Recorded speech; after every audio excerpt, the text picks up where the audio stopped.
Hello YouTube. Welcome to my mower just broke down on me episode of Project Golf Course Lawn.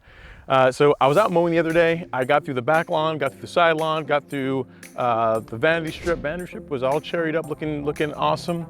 And then when I got on the front lawn, I had an issue with the mower where I lost all propulsion. The mower just got really heavy and the reel still turned, but the mower stopped running. So let me show you guys what I think is going on with it.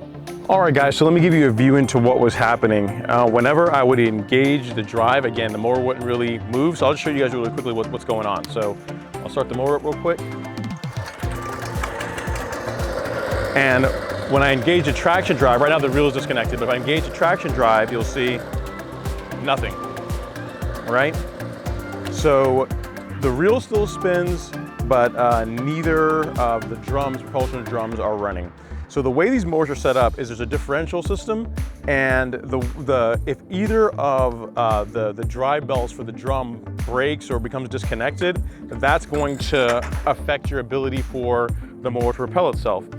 So to give you guys a better view of what's happening, the right drum is still connected, I think, to the gearbox on this side, but this left drum is freewheeling. So I spoke to a viewer and I explained to him what was happening. He has one of these mowers too in Athens, Georgia.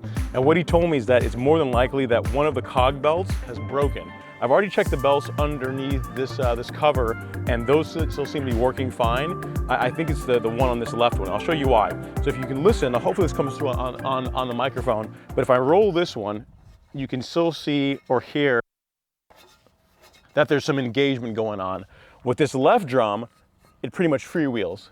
You guys see that? There's not one, hopefully the mic's picking it up, but there's no sound. It's like nothing on this side is turning. So what we're gonna do now is I'm gonna pull this cover off, and let's see if we have a broken drive belt. This is something you guys might encounter if you do get a Greensmaster, so I wanna show you guys the entire process of what's gonna be involved in fixing this, assuming that's what the problem is.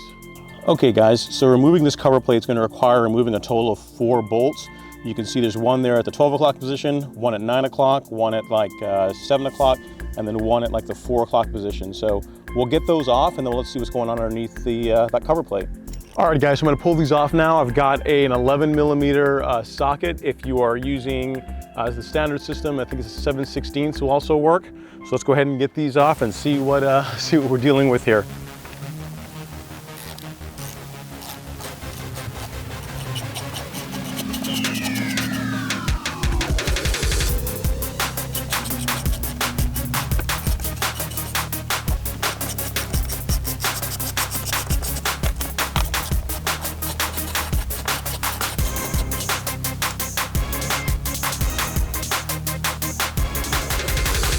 All right, so they're all loose. Let's see what we got under here.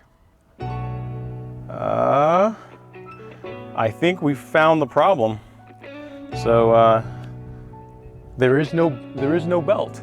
And the belt is actually right in here. Can you guys see that? Pull it out here. The belt's shredded, and that's what I'm dealing with. So there's my problem. That's why it's not propelling.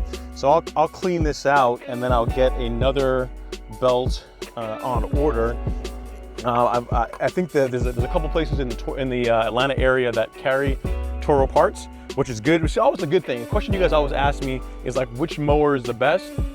You know, really one that you can easily get parts for when something like this happens, right? So I mean, I wasn't planning for this, but it happened, and now we've got to, I've got to get a replacement part. But fortunately, this is a very common mower in this area, so being able to get parts for it is not going to be that big a deal. So I'll clean all this up once the parts arrive. Once I get them ordered and the parts arrive, and then we can we'll throw it back together. So stay tuned for an update of seeing how the Greensmaster is reborn.